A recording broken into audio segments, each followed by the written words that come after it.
because air brakes generating power from pressurized air to pull the brake shoe. Then how air brake can do that? In this video we will learn how air brake system works. Air brakes is selected to replace hydraulic brake that have less braking force on heavy-duty vehicle. So, air brake is one of brake control system, or it is not the brake actuator system. It means air brake system is a mechanism to activate the brake actuator on its vehicle. Generally, the actuators that are combined with air brake control system is drum brake system. The example, you can see this chassis. Here we have a set of drum brake system. At the tip of brake shoes, there is a cam. If we rotate this cam, it will push both brake shoes to the outside, so that the brake active. And if we look more detail, the cam is connected to a push rod. So, to activate the drum brakes, we need to push this push rod. This is the job of air brake system. Air brake will high forcefully push the push rod. So, the result, both brake shoes will be pressed to the drum with high force. It will create a high force braking. For more detail, we start from the engine side. Here we can see an air compressor. Air compressor connected to the engine pulley via a fan belt.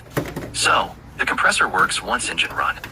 It used to supply the air pressure to the air brake system. Then from the compressor, there are 3 channels. An inlet channel and 2 output channels. Both output channels used to distribute pressurized air to the air tanks. Inside the air tanks, the pressurized air is stored.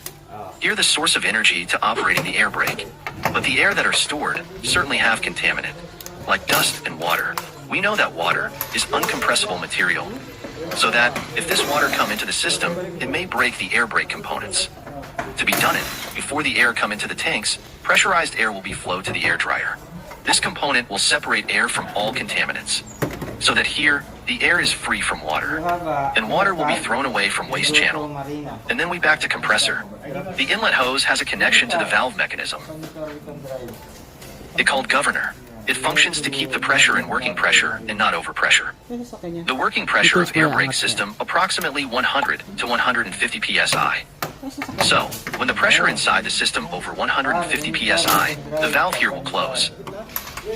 And it will close the air path from outside, but it will open the air path from the air dryer.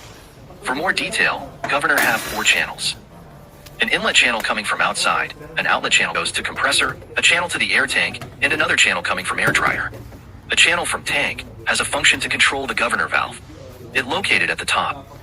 Inside of this room, there is a membrane which is if the pressure inside this room gets higher, it will automatically close the inlet channel. Air brake system has ability to do high force braking with small input force.